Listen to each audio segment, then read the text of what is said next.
હરભુજી રામદેવજી મહારાજના માસીએ ભાઈ થાય અને રામદેવજી બાપાને એમને મળવાનું વચન આપેલું કે હું તમને મળ્યા સિવાય જઈશ નહીં અને કુદરતને કરવું ને મળાણું નહીં અને આ જવાનો સમય થઈ ગયો. એટલે રામદેવજીએ વિચાર કર્યો કે મારે આને મળવાનું રહી જાય છે, મારે જવાનો સમય થઈ ગયો છે. એટલે એમને એમની યુક્તિ રચી અને એમના કુટુંબને ભેળું કર્યું. એ કે આમને હું જરાક જાણ કરી દઉં કે આ પાછળથી કાંઈ કરે નહીં. એટલે રામદેવજી પોતાના કુટુંબને ભેગા કરી અને વાત કરે છે કે ભાઈ મારો હવે સમય પૂરો થઈ ગયો છે અને મારી બધી તૈયારી કરો, પણ હું તમને એક ભલામણ કરું છું કે મારો દેહ જ્યારે શાંત થઈ જાય ને મારી સમાધિ થઈ ગયો પછી દુનિયા તમને ગમે એ કે પણ સમાધિની એપ ખોલવાની તમે વાત ન કરતા. કોઈ પણ તમને દુનિયા ગમે એ ભરમાવે પણ મારી સમાધિને તમે હલાવવાની કોઈ કોશિશ ન કરતા. એટલે બધા કુટુંબના કે કાંઈ વાંધો નહીં. હવે આ સમય પ્રમાણે રામદેવજી બાપુ સમાધિ થઈ ગયા.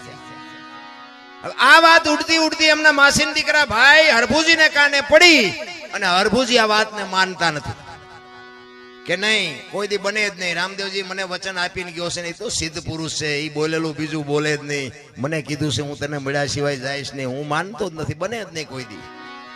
અરે કોકે કીધું પણ અમે ન્યા હતા, અમે મુઠ્ઠી માટી નાખી કે વાત બધી બરોબર, પણ હું એમ હા ન પાડું. હું ન્યા જાઉં અને ત્યાં મને પાકું થાય ને પછી હું તમારી વાત હા પાડું, બાકી હું એમ હા ન પાડું એ વાત ખોટી. કારણ કે રામદેવજીને હું ઓળખું છું. અને આ બહુ જયારે માણસો કહેવા માંડ્યા ને એટલે પછી હરભુજી ત્યાંથી ઘોડા ઉપર ચડી અને રણુજા આવવા માટે નીકળે છે. અને રણુજાના સીમાડે બાપુ રામદેવજી બાપા ના ઘોડા ચરે છે ને રામદેવજી બેઠા છે. અહીંયા બાપુ હરભુજી આ વાણી એટલે કે હરભુજીને હૈયે હરખ અપાર ઘોડલા ચરંતા દીઠ્યા રામા પીરના. એમ નામ બાપુ જો ભજન બનતા હોત ને તો અત્યારે બુદ્ધિ તો આખા ખટારા ભરા એટલી બતાવી છે, એમ નો આવડે. અહીંયા બે જણા હરભુજીને એમ થયું કે દુનિયા કેવી ગાંડી છે. આ રામદેવજી આ બેઠા છે મારા બેટા કે ખોટી આવી બધી વાતો કરે. રામદેવજી સમાધિ લઈ ગઈ, સમાધિ આ રામદેવજી તો હાર્યા. એ ઘોડેથી ઉતરી અને બે ભાઈ બાપુ પહાડ ભેટે ને એમ બે ભેટ્યા.